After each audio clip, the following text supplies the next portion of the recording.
Talk to me about this matchup. Is this kind of like a dream matchup for you? I mean, kind of a dream matchup. Yeah, I mean, so Gomi's one of these guys that, like, at the very beginning, like when I first started training, he's a guy that I would watch highlight videos of, and you know, when I was in college, just as I kept getting better, this guy, like I go and watch the videos, getting pumped up to go to training or going to fights and that. So it's a super cool, interesting fight to me. Stylistically, it's a tough matchup. You know, he's got really good stand-up, crazy power in both hands, good wrestling. He used to be a grinder. He used to take people down and beat them up on the ground, you know, so it's like, I do have to worry about him everywhere. But I think that if hits the ground, I do have a much better, you know, ground game than he does. I think he's gonna have the better stand-up game, but I think it's more comparable.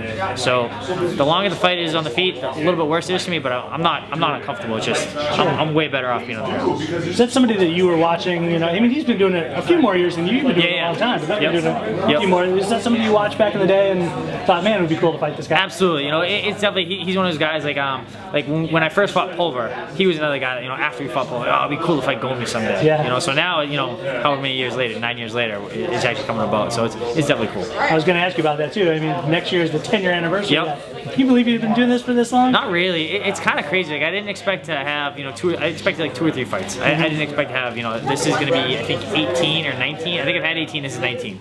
So it's pretty crazy the fact that it's come this far.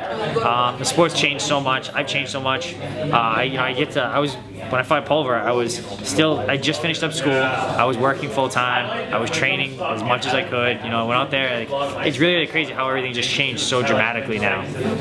But I'm excited. You know, I always think you're just gonna take it one fight at a time and see what happens. Everyone's always like, oh, how many more fights? Like, I have no idea. I have, you know, one bad training injury or fight injury or something like that. It could be it. You know, it could be not it. I don't know. You've won more bonus money since UFC 63 than everybody else on that card put together in the rest of their career. Probably. So I've got the most bonuses in the UFC. So, and we're gonna try and keep getting that. We're gonna keep that lead. You know, so hopefully get another, you know, submission tonight or something on Saturday. It's been a little bit tougher sledding for you, maybe the last 10 or 12 fights. Yep. Is that a quality of opponent difference? Are things that much tougher? Everybody's progressing up the ladder. I think everyone's just getting better all the time. Yeah. You know, I've been the best version of myself. It's not a case of, you know, like I'm getting worse or I'm slowing down or you know, that. It's just injuries are a little bit more common, so it's a little bit tougher in training camp sometimes. But really, it's the quality of opponents. You guys are so much better now than they were back then. So I think just as time goes on, you gotta keep, you know, reinventing yourself and getting better and better and better all the time. It's just, and everyone else is doing the same thing, and everyone's super hungry to get up to this level. So it's tough. You know, I think that the whole entire 55 division is a Shark Tank, start to finish. Anyone in the top 15 can be anyone else on any given night. It's just, I think we have the toughest division. Yeah. The beauty of it is your bosses obviously put complete trust in you all the time. Yep. You get to open up another Fox show. Yep. Against a big name, they trust you to obviously put on a huge show. Yep. So talk a little bit about the, you know, kind of the opportunity you have now, basically to bounce back from a tough run. You can bounce back and do it in front of a lot of people. Yeah, I mean, I think that I've only had like maybe 1 or 2 fights where I kind of got like washed out a little bit, but other than that, every single fight I've had in the UFC has been really exciting, been very competitive.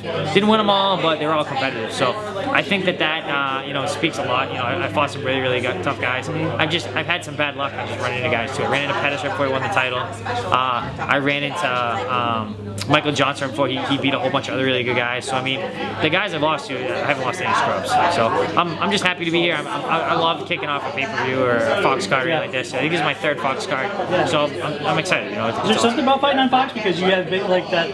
The Varner fight was like fight of the forever. Yep. And you know, it was awesome. That was a double bonus, right? Yep. The Varner fight was a double bonus. We got the fight of the year for that. Sure. And then I fought Mac Danzig last year.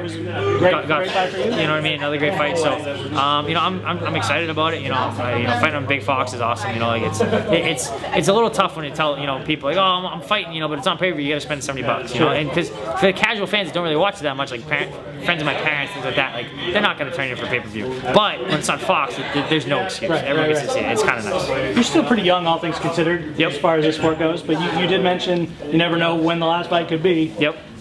Give us your mind frame kind of at this point in your career. Is it just one step at a time, but still with that ultimate goal of, you know, I'd love to be up there in that title talk? I would love to fight for the title. I love to be in a title talk, but I'm so far from there right now. So, but I'm not gonna sweat it. You know what I mean? Like I think that whenever you start like trying to plan things too far out, you know, a little bump in the road derails your whole entire plan. So take one fight at a time.